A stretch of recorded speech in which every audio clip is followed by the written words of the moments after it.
સરકારી ખરીદીની મર્યાદા ઘટાડતા વડોદરાના ખેડૂતો આક્રમક, કલેક્ટરને આવેદનપત્ર આપી વિરોધ નોંધાવ્યો।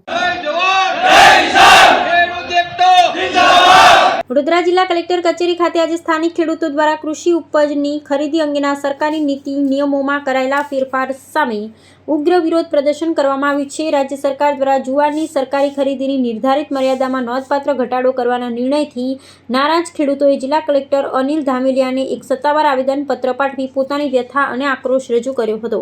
કલેક્ટર કચેરી પરિસરમાં મોટી સંખ્યામાં એકત્રિત થયેલા ધરતીપુત્રોએ સરકારી વિરોધી સૂત્રોચ્ચાર કરીને ન્યાયની માંગ કરી હતી। આ વિવાદની મુખ્ય વિગત અનુસાર ગુજરાત સરકાર દ્વારા ચાલુ મોસમમાં જુવારની ટેકાના ભાવે ખરીદીની મર્યાદા પ્રતિ હેક્ટર 18.50 ક્વિન્ટલથી ઘટાડી માત્ર 10 ક્વિન્ટલ કરી દેવામાં આવી છે। ખેડૂત અગ્રણીઓના મતે આકસ્મિક અને અણધાર્યા નિર્ણયને કારણે વાવેતર ખર્ચ પણ વસૂલવો મુશ્કેલ બનશે, જે આખરે જગતના તાતને મોટા આર્થિક નુકસાનના ખાડામાં ધકેલી દેશે।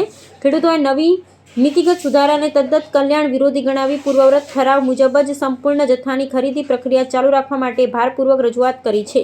કૃષિ સંગઠનોએ વહીવટીતંત્રને સ્પષ્ટ ચેતવણી આપી છે કે જો સરકાર દ્વારા આ સપ્તાહ દરમિયાન આ અન્યાય મર્યાદા પરત ખેંચવામાં નહીં આવે તો આગામી દિવસોમાં સમગ્ર રાજ્ય સ્તરે ઉગ્ર આંદોલનાત્મક પગલાં ભરવામાં આવશે। જિલ્લા કલેક્ટરે ખેડૂતોની આર્થિક ચિંતાઓને ગંભીરતાથી વહેંચી આ આવેદનપત્ર તેમજ તેમની માંગણીઓ રાજ્યના કૃષિ અને અન્ન નાગરિક પુરવઠા મંત્રાલય સુધી તાત્કાલિક અસરથી મોકલવાની ખાતરી આપી છે। ગ્રામીણ અર્થતંત્ર પર સીધી અસર કરતા સંવેદનશીલ મુદ્દે હવે સરકાર આગામી સમયમાં કેવું વલણ અપનાવે છે તેના પર સૌની મીટ મંડાયેલી છે।